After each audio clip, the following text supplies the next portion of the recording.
I congratulate you and commend you on your bold initiative to improve the lives of the women.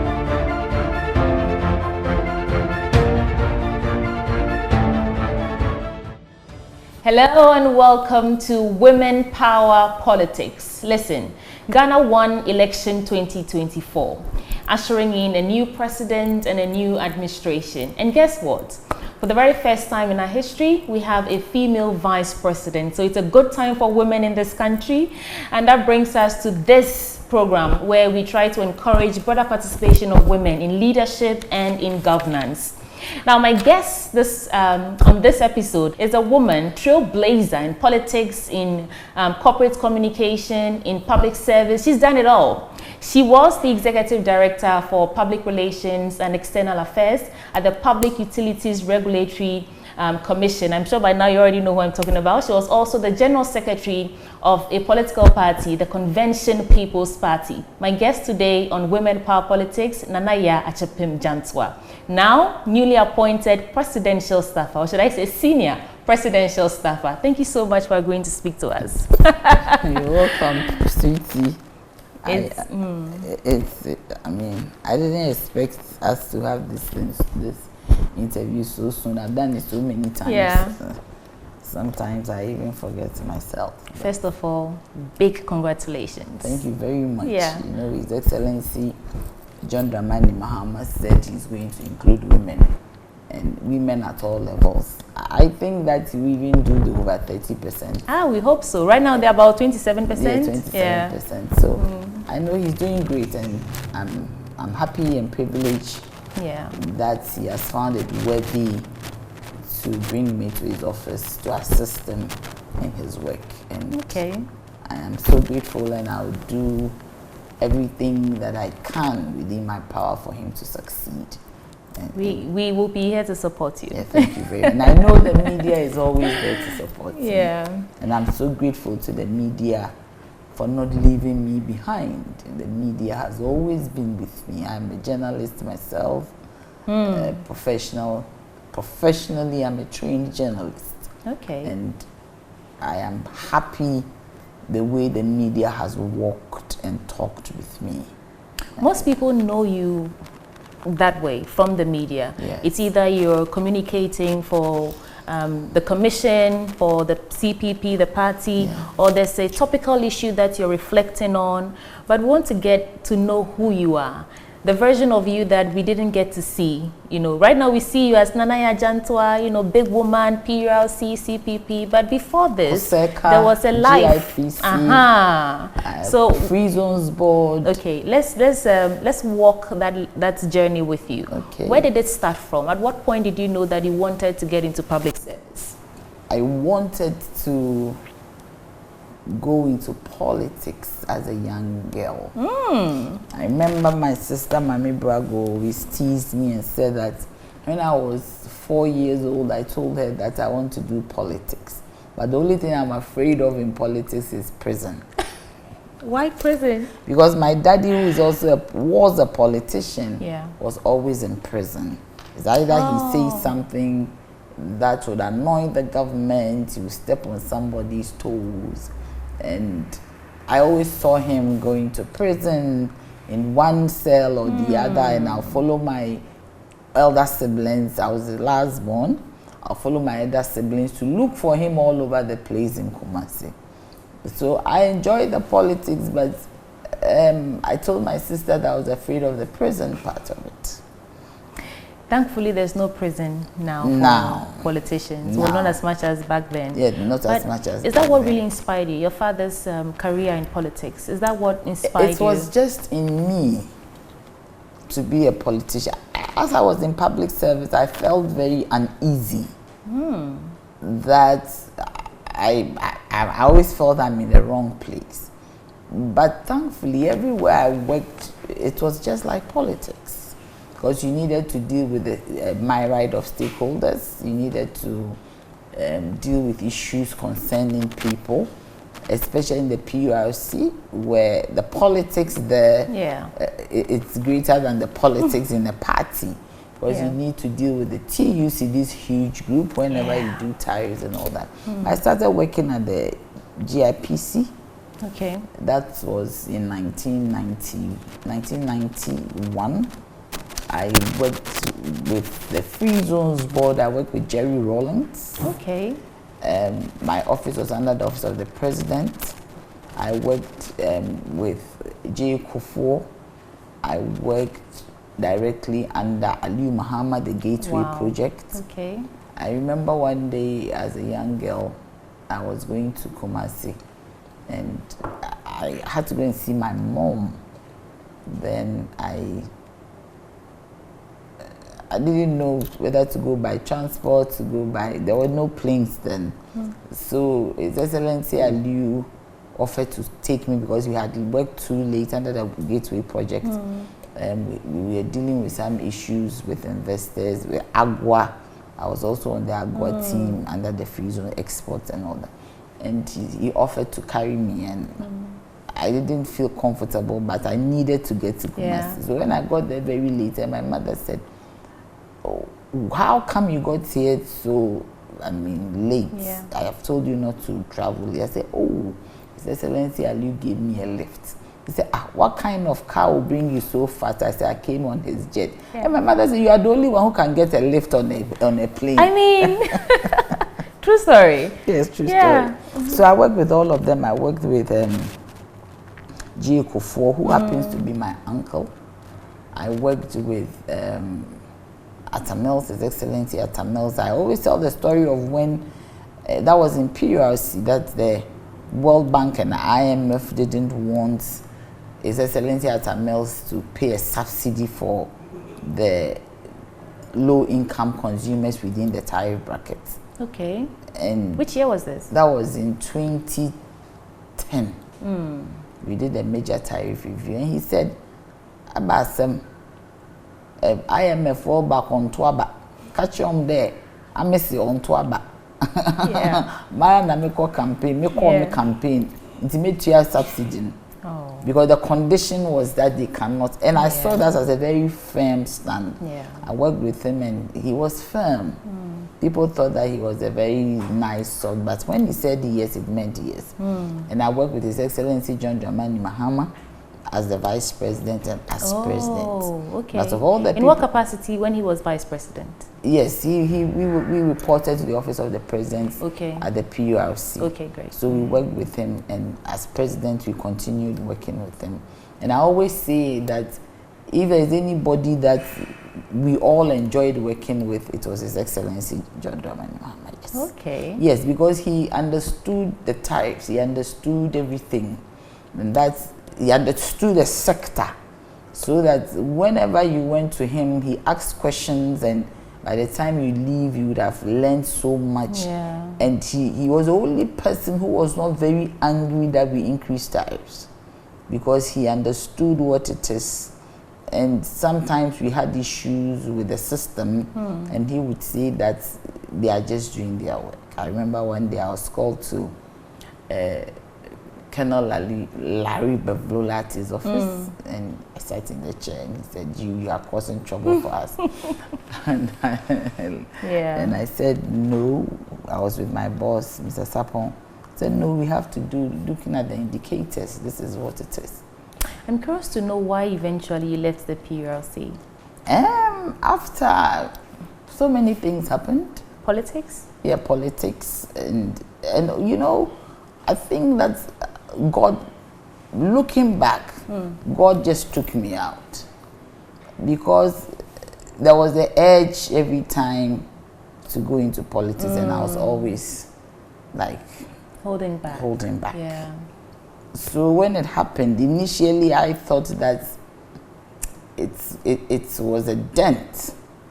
But after some time, because ever since I was a young person, there had been this talk for me to run as the General Secretary of the CPP party. And I always, dodged and didn't want to do it. Now when it happened like this, and I left, and eventually I became the General Secretary, and I beat Kabila overwhelmingly. And I then maybe God was telling me it is time for me to walk into where I belong. Hence, a place where I love. Yeah. Yes. And here you are today. And here am I today, serving His Excellency John Dramani Mahama in Ghana. Yeah. And I believe Ghana has to change. I believe Ghana has to be happy. I believe Ghana has to take advantage of the varied or myriad of resources that is available. It should be harnessed for the comfort of Ghanaians. Yes. And I do believe that strongly that no Ghanaian should suffer. No Ghanaian should go hungry. No Ghanaian should sleep on the street. I believe strongly, and I do also believe that His Excellency John Dramani Mahama believes in this. Okay. And that is why I did not hesitate to work with him. I mean, in the past, I've had offers to work with other governments that I didn't do it.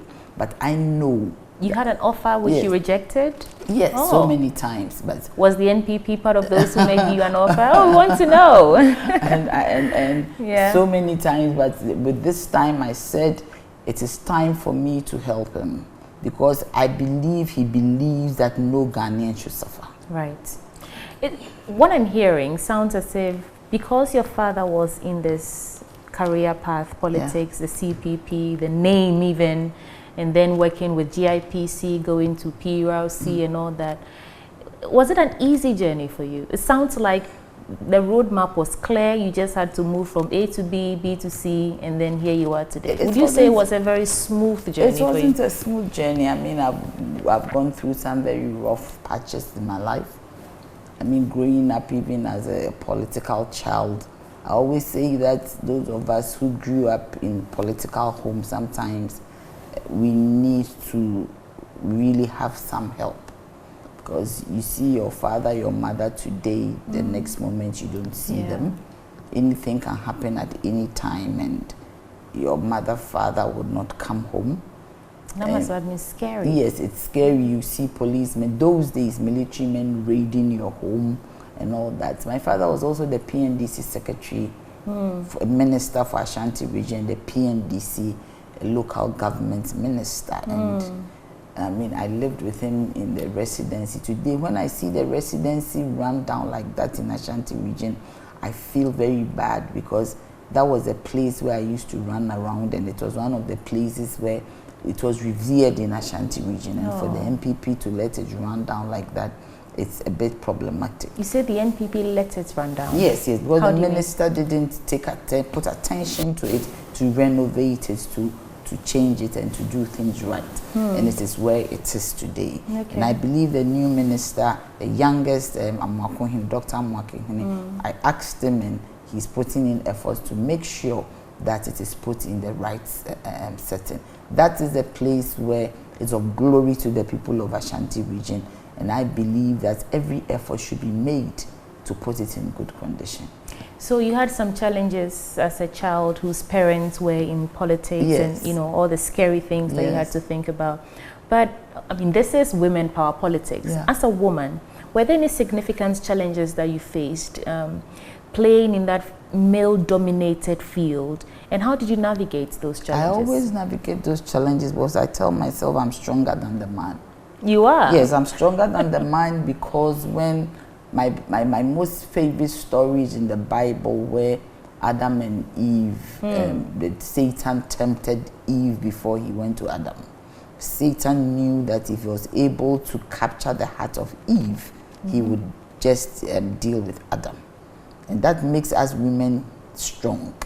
That the devil even knows that we are strong and he has to deal with us. I will use the word conquer in quotes, in inverted commas, before he can have his way.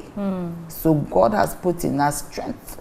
And God didn't choose the man to have a child. God chose us because he knows that we have the strength to withstand. We have the capacity to endure.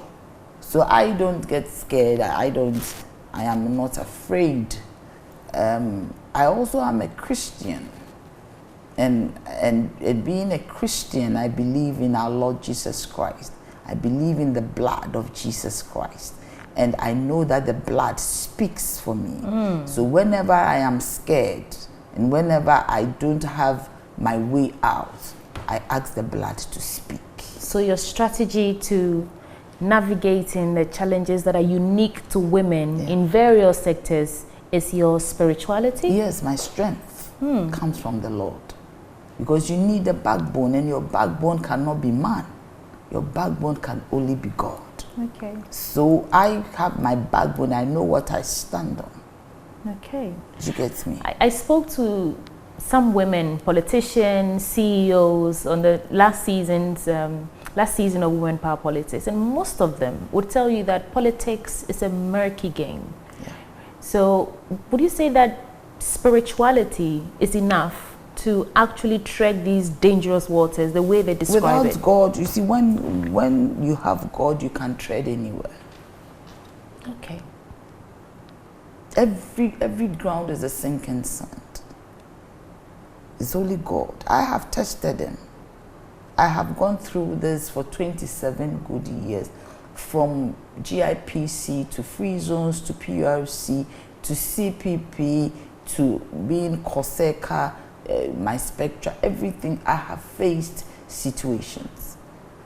But I know the rock upon which I stand, all other ground is sinking sand. Because you cannot do it without God. If you do not know that God exists, go find him. Because wherever you go, whatever you do, he's the one who's going to go with you. Human beings will disappoint you. Human beings will hurt you. Okay. Your closest friends will make things difficult for you. But you have to understand that you stand upon a solid rock. And you have to tell yourself that nothing will bring me down. Okay. Let's move the conversation forward. You were General Secretary of the CPP, not anymore. Yeah. And this new administration is an NDC government, actually, but from the CPP background, having been appointed as a presidential staffer, it begs the question, are you still committed to the CPP? Nobody leaves CPP. His Excellency John Dramani Mahama is CPP, Nanadu is CPP. Everybody see. His Excellency ran on NDC ticket, so he's not CPP, no, is he? I heard Oliver Baka saying he's CPP. How do you mean? No, that everyone is CPP? Yeah, Ghana, everyone is CPP. Because it was the first... It was the first party.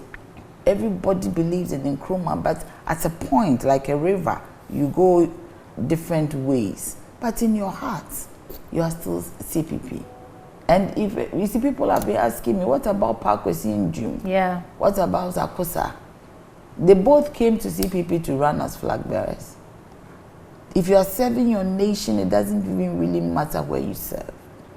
Okay. Do you get me? And me, antecedentally, I am connected to both parties. My father was a PNDC secretary, and he always called Rawlings chairman. And Rawlings used to visit my home. And as a young girl, he was always coming around at the residency. As I grew up in my older years before he died, we had a beautiful relationship. Okay. So for me, the ideologies are the same, but the fulcrum of everything is Ghana. Okay.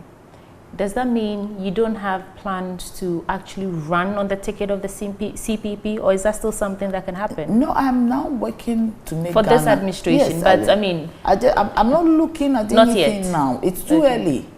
I need to put my efforts into making sure that Ghana succeeds. His Excellency John Dramani Mahama succeeds. What does that look like in your capacity now as presidential staffer? What are your priorities? My priorities is to work for Ghana to grow, to make all sectors work in tandem with each other, to bring unity on board, to make sure that His Excellency Mahama's leadership is known and seen. You know, in the first term, the MPP made sure that they clouded his efficiencies. They clouded everything that he did that was good with lies and all manner of propaganda. Today, nobody is going to allow that to happen. How did they cloud? With lies. Give me 2 examples. So many things they said that was not true. There was somebody who, after the election in 2016, called me and said he didn't know that His Excellency Mahama did the Burma Camp Road. Today, the one they've extended with the flyover, the interchange. He said he didn't know. He said if he knew, he would have voted for him. There's somebody who also told me, I didn't know that he did the Terminal 3. Oh, but that was a popular one. Yes, but some people didn't know. So it means that there was a deficiency in communication. And I'm saying this time around, we are not going to do that. Is the NDC not to blame for that? The deficiency in communication, like you say, if you don't shine light on the work that you did, and another administration comes in. There are times that the noises of the masses will cloud your voice. Okay. So the noises of the NPP at the time clouded the voice of the NDC, of everybody around who would want to make sure and tell the world that this is what the NDC did. We saw what the NDC did under His Excellency John Dramani Mahama when he lost power. It was unfortunate, it was sad that he put in so much, and the noises and the propaganda and the lies clouded everything and crowded out his achievements. And I do not think this time around it's going to happen again. And it will not happen again. So already we've seen good signs. Look at the people he has appointed. Very competent people. Well, arguably very competent people, because there are some commentary I've seen is he's just doing the previous administration did, like in terms of appointment along party lines. You are the exception, of course. You are not the exception. There might be some ones we are not looking at. Right. It is me here because maybe I'm out there in the public domain. Right. So when mine came up, it was as if everybody was interested. Yeah. But you see that President Mahama promised a lean government. Yes. And he started by reducing the number of ministries. Yes. For example, we don't have an information ministry right now, but we have a minister. Yes. What's it called? A minister for government communication, I think is the title. Yes. And then we have ministers for special initiatives. We have, so although we've reduced the number of ministries, it appears the numbers are increasing in other ways. Would you agree that we are doing 60 ministers, and 60 is what it is? Aside the ministerial appointment, they are all ministers. Are certain, they are all ministers. Okay. But they might not be ministries, and that is good because then you reduce the budget. Then it means would the money not still go to, for example, there's not a ministry in the office of the president. Yeah, these ministers are in the office of the president, so they come under government machinery. Right. And when you add them together, you still get your 60. Okay. So it is not, he hasn't gone off the 60. Okay. He's still within his 60, and he's made room and allowance for some initiatives. Certainly there are initiatives that will come on board that he would need some attention to in the form of a minister. The government business, government communications is also government, whatever government does, the Ministry of Information is incorporated into government communication. So I do not think that, and the person running it is competent. So I do not think that he hasn't fulfilled his promise. He has. For 60 ministers he has done, and that is it, and that is what we are running. Okay, let's talk about women for a second. I think it's a slight increase in the female MPs we have now, but also an increase in the female ministers or ministerial appointments that we have seen. On the back of the affirmative action bill just passed, law just passed, most women are excited, but really, what's the plan here? We are yet to see the, Women Development Bank, and it's early days yet, so of course there's room for us to see how the president... We are in a hurry, right? It's only about 20 I think we voted for President Mahama because we are in a hurry to see the work, show working. Somebody has messed up so much, change. So what is the plan here, really? Is it about putting the women in place because we need women to be seen? Or are these women getting these nominations and appointments because they're competent? How do we reconcile what we're seeing right now? They are very competent, highly competent. Every woman that has been appointed in this government is competent, and they can match up to the men any day, any time. So I do not think it is because women has to be seen. Okay. I mean, women who have been appointed and women in this country can hold their own. The woman in the market selling can hold her own. The woman with that small table selling can hold their own. The one in the bank, every woman can hold their own. And I believe that women that have been appointed, it is not because, yes, representation, law but they are also capable. That being said, there are still so many issues that the average woman faces in this country, especially the girl child. In the world. In the world. Not in this country. Not just here alone, but I like even to just in the limit US, it. Yes, it's everywhere. Ghana everywhere. did not reject a woman. US rejected a woman. Did they really reject her? They did. She lost about 10 million votes. They probably had their reason. Yeah, but they did. They were not ready. Even US is not ready. We have gone ahead to get in the presidency a woman. And as I'm speaking today, our president is a woman. She's acting. And we elected. Oh God. Is not it's a good time to be a woman in this country. It's just blessed. So the gender issues, and when I say gender, I don't mean only girls and women. Of course, gender, men and women, but more focusing on the women. Issues like adolescent, teenage pregnancy. Yeah. There was a recent Ghana Statistical Service report that we discussed on the AM show about 15 to 19-year-old girls having sex. Issues about sex for sanitary pads. Issues about girls even dropping out of school because they can't afford to buy sanitary pads.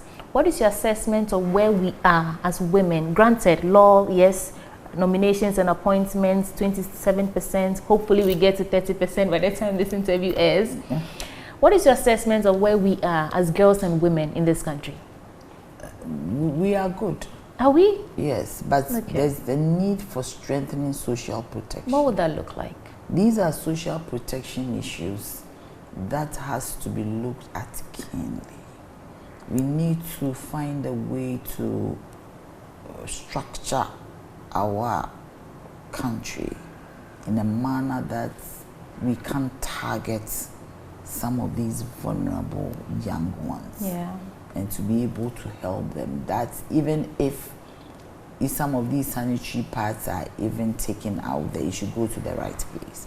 It's not only sanitary pads, you're talking about education, you're talking about grooming, you're talking about even marriage. You get people get into bad marriages.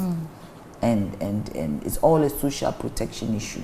So there's a need for us to strengthen our social protection. There's a need for us to go out there and do work. Sit down and really map out how do we target our social protection. Because then I once saw a news story on one of your sister station, and in some parts of the northern region, we still have traditional birth attendants.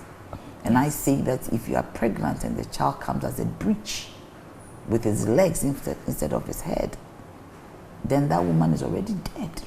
Because the traditional birth attendant hasn't got the capacity to deal with the breech. And do all that. Do you get me? So our social protection, we need to do a lot of research, database, and even with our infrastructure and our development, we need to sit down and map out the country very well. That it should not be ad hoc.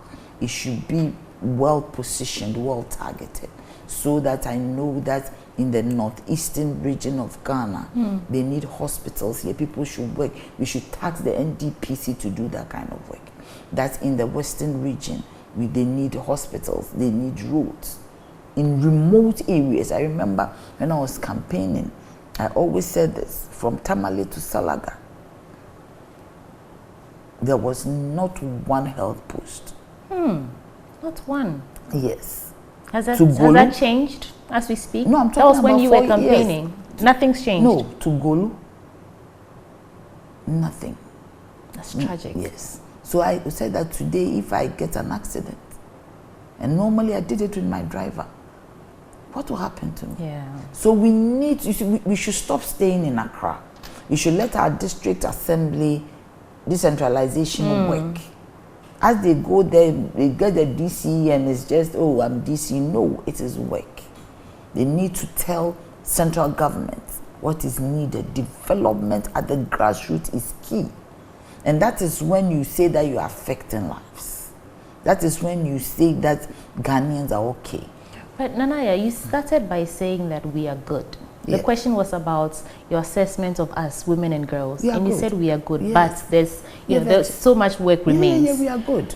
how can we then say we are good? We are good if these are all issues that we need to be looking because we are to good fix. because we are better than some African countries. So is there a comparison of us and okay? In those terms, maybe it would pass. We are good because we are better. We need to just do a little more work to bring forward the girl child. But as we bring forward the girl child, we shouldn't leave behind the boy child. Because as I was campaigning, I also went into the prisons. And inside the prisons, I saw young men, 20-something, 18, 19, in prisons.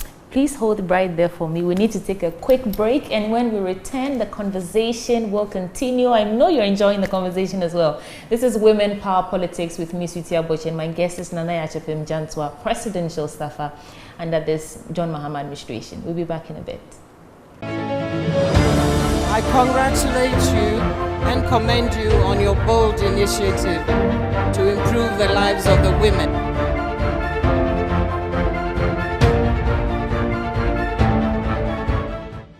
Thank you so much for staying with us. You're still watching Women, Power and Politics. Don't forget that the aim of this program is to shine light on women who are stepping into the arenas of power, leading the charge and encouraging broader participation of women in leadership and governance. And my guest, Yaa Jantuah, was just telling us how you intend to reconcile what you said, that we are good as women and girls in this country, yet we're talking about the challenges that we face and the work that remains. And I got you, we ended at the point where you said, while campaigning, you also went to the prisons. What happened there? It is a pathetic sight to see young boys who are young and 18, 20, incarcerated. Then it means we have failed them. It means we have neglected them.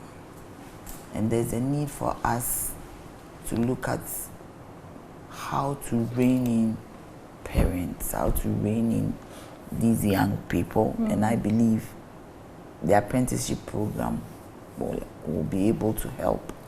There were areas where there were drug dens, where some of these young people were engaged in all manner of drug abuse.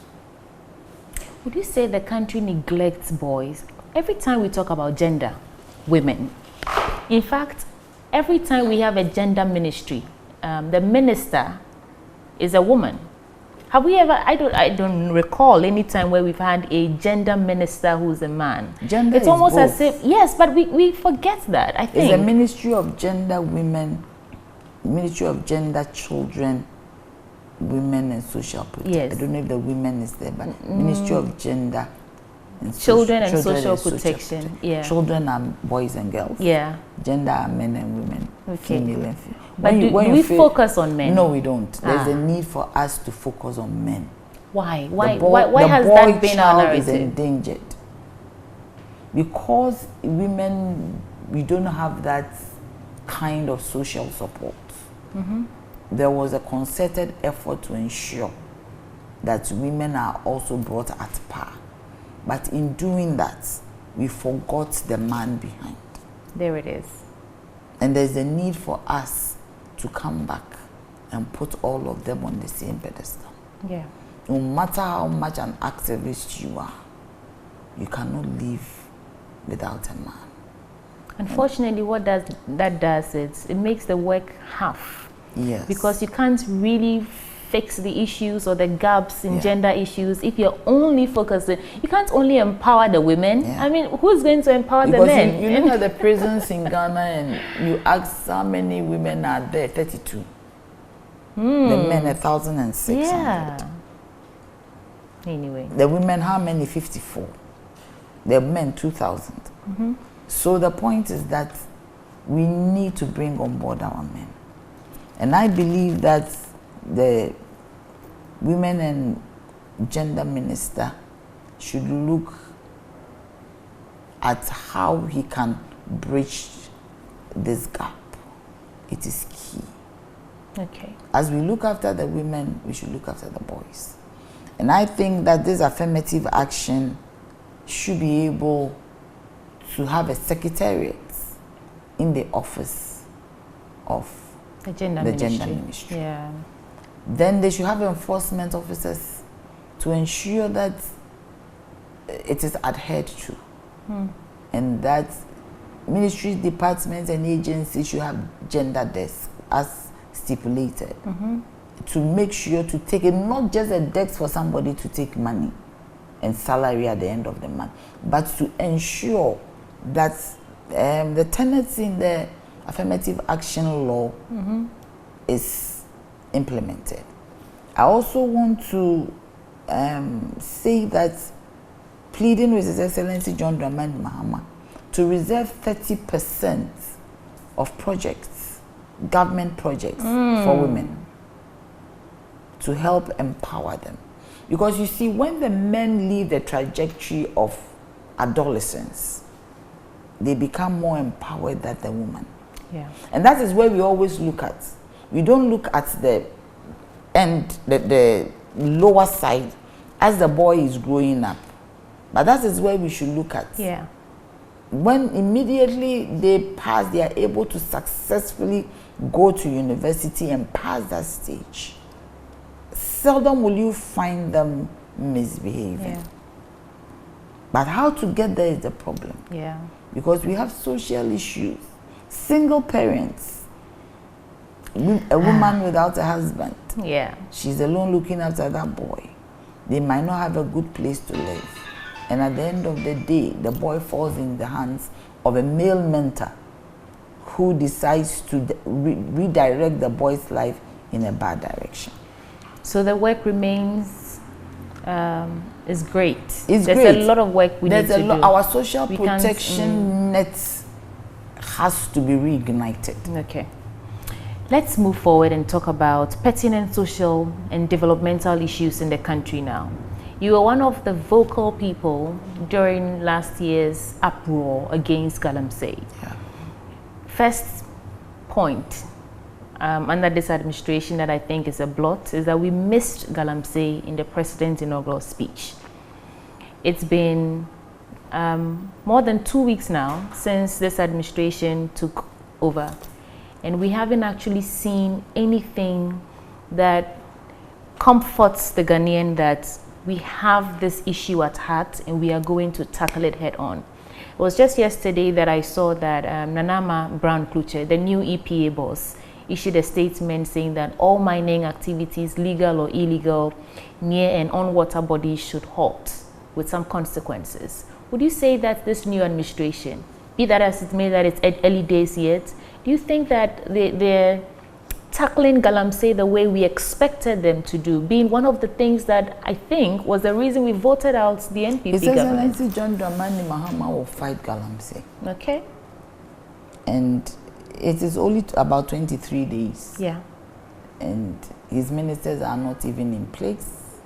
The Minister for Environment, Science and Technology is not in place. But Mrs. Brown-Kluche has gone further to give a directive. Yeah. And I believe is in the right direction, but he will fight Galamsey. I always base my perspective and my arguments on antecedents. Okay. I remember when His Excellency John Dramani Mahama was president in 2012, 2013, he actually fought Galamsey. That there were incidents that I know myself as I was in Kumasi, that a hotel was raided and Chinese people deported. And if you see our waters then and our waters now, it's so clear that he was committed to fighting Galamsey. Yeah. And I don't think that his commitment has waned. He's in a hurry. Because if he's not in a hurry, how come Parliament is vetting 5 ministers a day? Sitting there is not easy. I did it 3-4 times, sitting on your butt for a long time. That's not easy work. It is not easy work. But they do it ever since they started the vet, consistently, continuously. And he is in a hurry, and I believe he'll fight Galamsey. And I am happy that the EPA boss has given that directive. I do not think that is his own directive. Certainly it's a directive that is coming from His Excellency John Dramani Mahama. I'm bringing this up because one of our journalists, Ohemeng Tewia, in the Ashanti region, was attacked couple of months back, and we were doing a follow-up on the story, and he was telling us about how some people have even, seized some forests, and they say, Yaa Jantuah. That rhetoric that it is our government in power now. And I want to link that to the pockets of violence we saw, people mobilizing at various state institutions to sack, people who they thought were NPP sympathizers because they are now in power, so they should get out of these offices. Although it doesn't lie in their hands, these people are actually doing these things. How did we get to the point where, although we are in a growing, I don't want to call it an advanced democracy, citizens still think they should take these issues, onto themselves and go and remove people from office, go and mine illegally because Yaa Jantuah. And have you heard anything coming from President John Dramani Mahama? Yes, he condemned it. Yes, but have you heard him say anything about prosecuting these people? Muntaka said it. Muntaka said that anybody who has gone down that trajectory is going to make sure that they are prosecuted. And that it will be investigated to find out. I believe we shouldn't go down that trajectory. If truly, you see, I don't want a situation where people are stereotyped. And even if it is not NDC supporters doing it, you find people saying NDC supporters. There was an incident, and I found out the person came on TV saying that, oh, is it 2M Express or something like that? MX24? No, the transport, 2M Express. Right, yeah, 2M Express. Yes, they had an issue with some land. And the person came out and said, NDC people said they are taking over. At the end of the day, it wasn't NDC. So we need to be careful how we posit these things. The reporter said a few months ago, but His Excellency John Dramani Mahama has been in office a few days ago. Yes. 23 but days. But giving us updates, he mentioned that there are some new group of people who say that they are NDC. How do you know that they are NDC? Well, they said it. They said it to Himintewia. They said it to Rastus Asaredonko. The fact that they are NDC doesn't mean they are. But we have to condemn it. Yes. Now, what I want to see is that now that this directive has come, how are we going to ensure that it's enforced? Because you give the directive and the directive has to be enforced. So we will put measures in place to make sure that this directive is enforced. Yesterday, when the vetting was going on, Honorable Omanebuama said we should have more innovative ways to make sure that we police these areas and make sure that Galamsey is not, rife. He didn't think that we should use the military. We shouldn't use the military. So we should have innovative ways. Do you agree? I've heard some schools of thought that the military is the best way to fight this Galamsey menace, because this is Galamsey is Ghana's drug problem, right? The best way to fight Galamsey is the immigration. Not military? Yes. Because how do these Chinese people enter? But they're not just Chinese mining these days. No, because who is behind the miners? You have to do your investigations. Who is behind the miners? Who has that money to buy all those big trucks? Politicians? Yeah, politicians. So I said that bring the chassis number. Why are we running away from the chassis number? The chassis number of every vehicle will tell you the owner. True. Why do we ban it? Because if we truly want to fight it, the first point of investigation is to get the chassis number of every excavator that is found. Okay. Then we would know the owners of this, even if it is rented. We know the hiring company that has rented out the excavators. Okay. So, no, I'm just going to move on from this topic. So it is good that this directive has come. Okay. And I believe, and we all believe in it, so all of us in government believe in it, and we'll support it and support the ministry to make sure that this works. Something happened yesterday that I want to get your thoughts on. Fahad Castle versus Frank Anodompre in the, Parliament Appointment Committee during the vetting yesterday.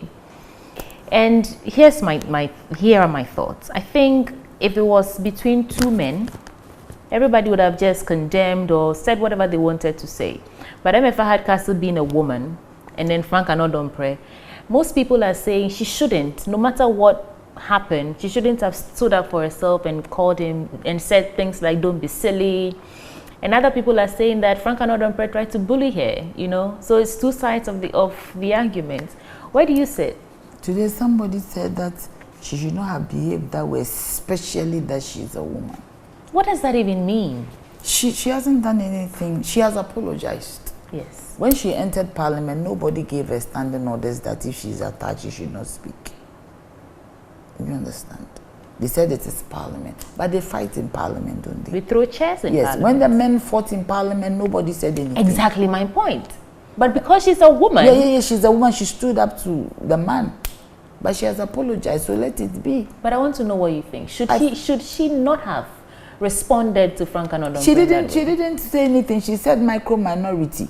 It's a word, it's a phrase. Did she mention Anodonpre's name? She did not.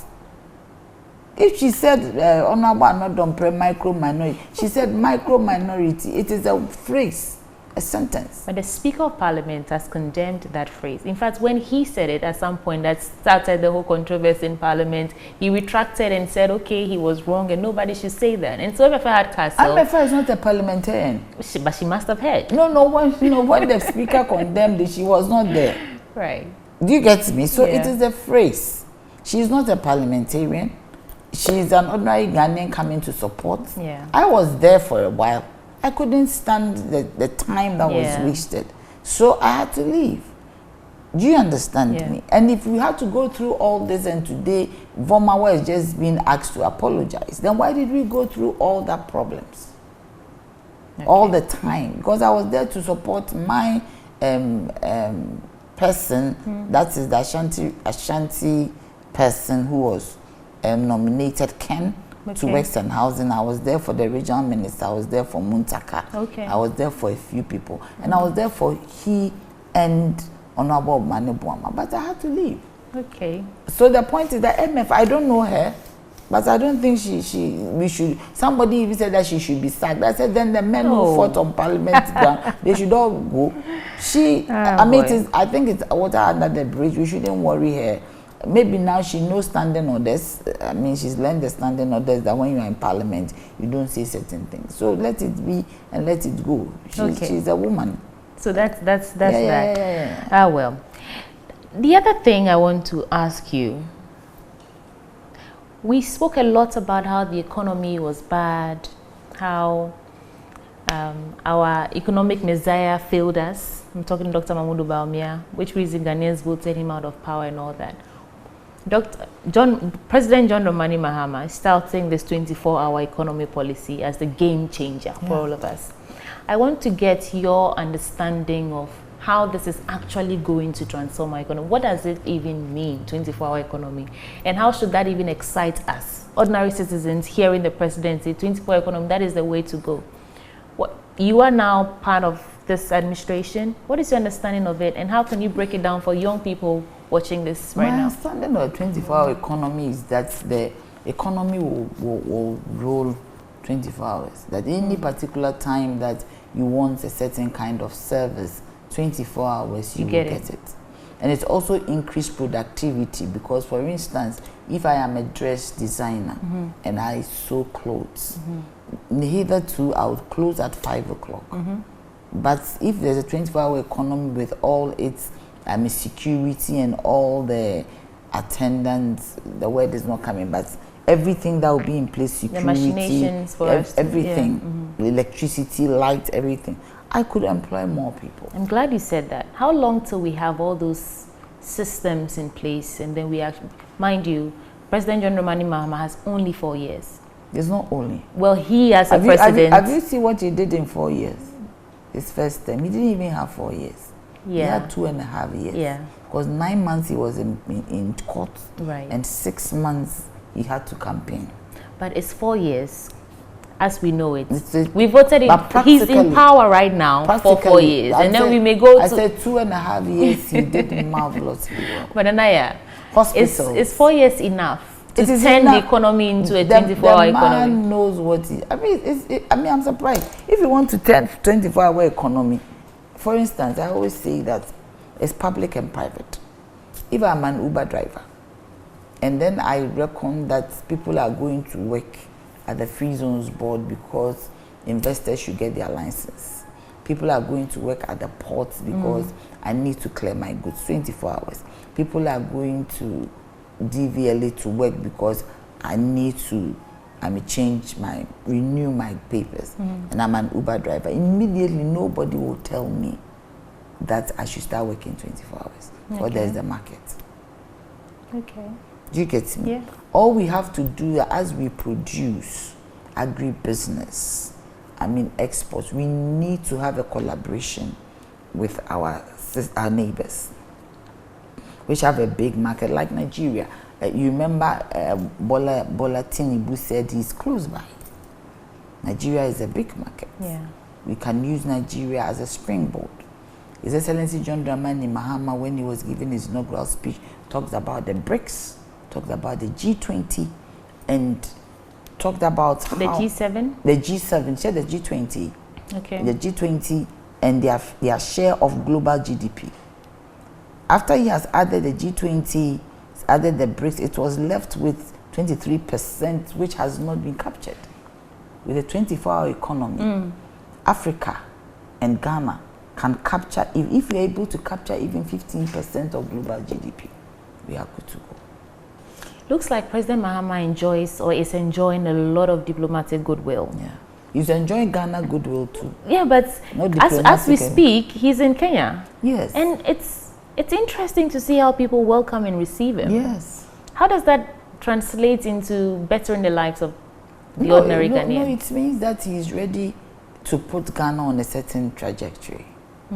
Kenya has a lot of economic ideas, a lot of, we can do some partnerships.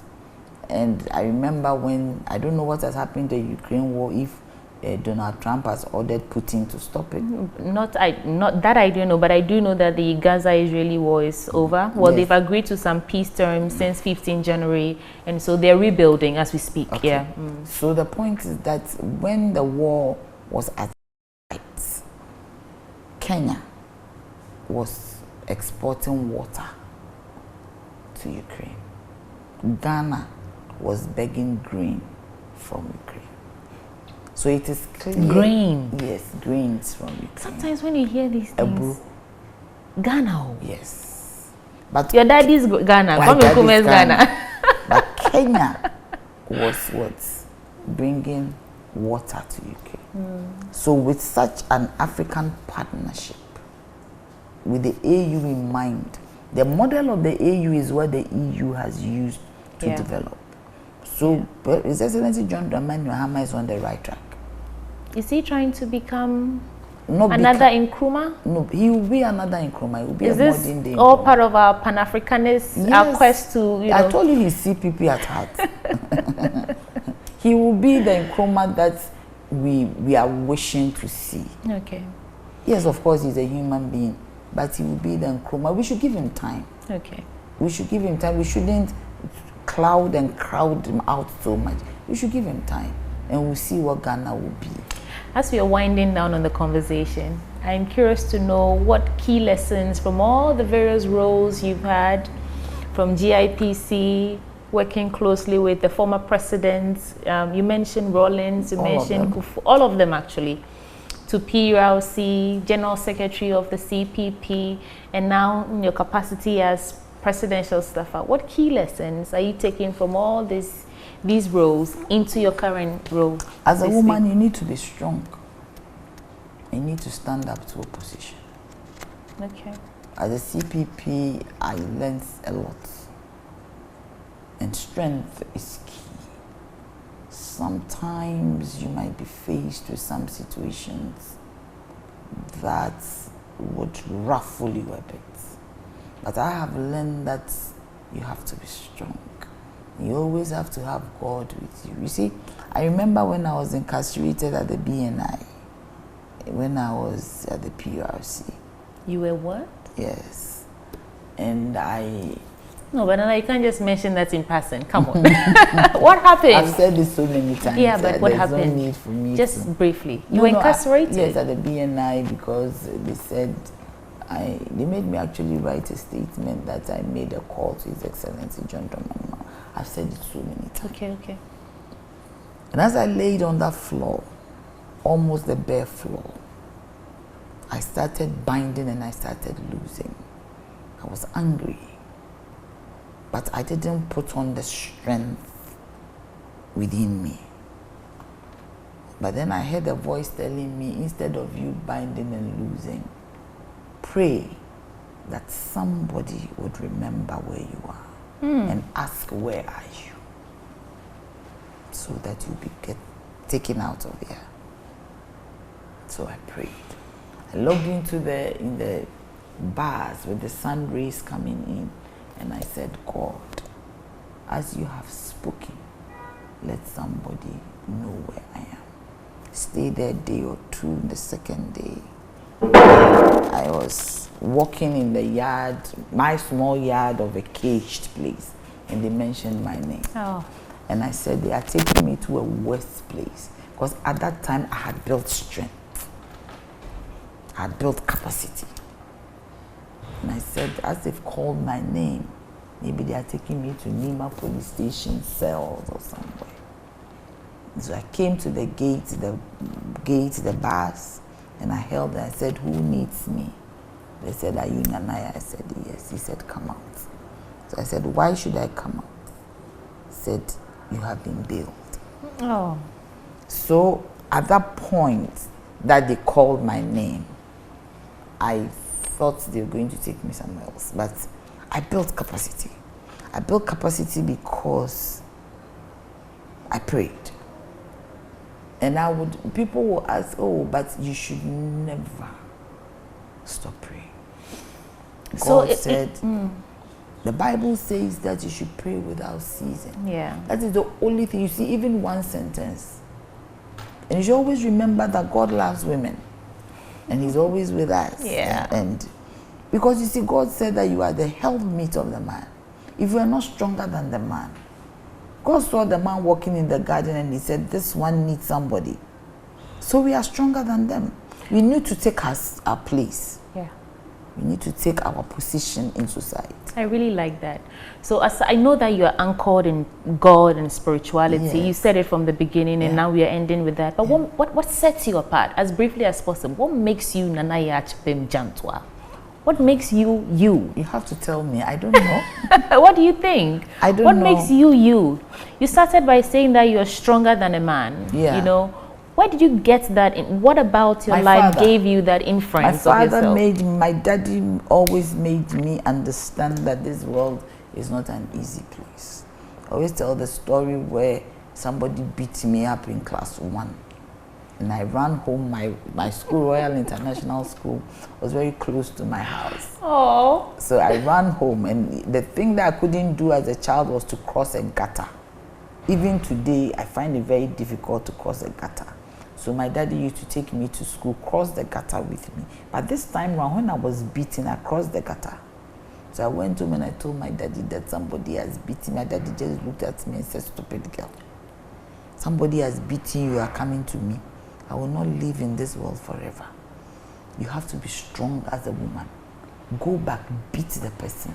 When you come back, come and tell me how you beat that person. Did you? Yes. So I went back.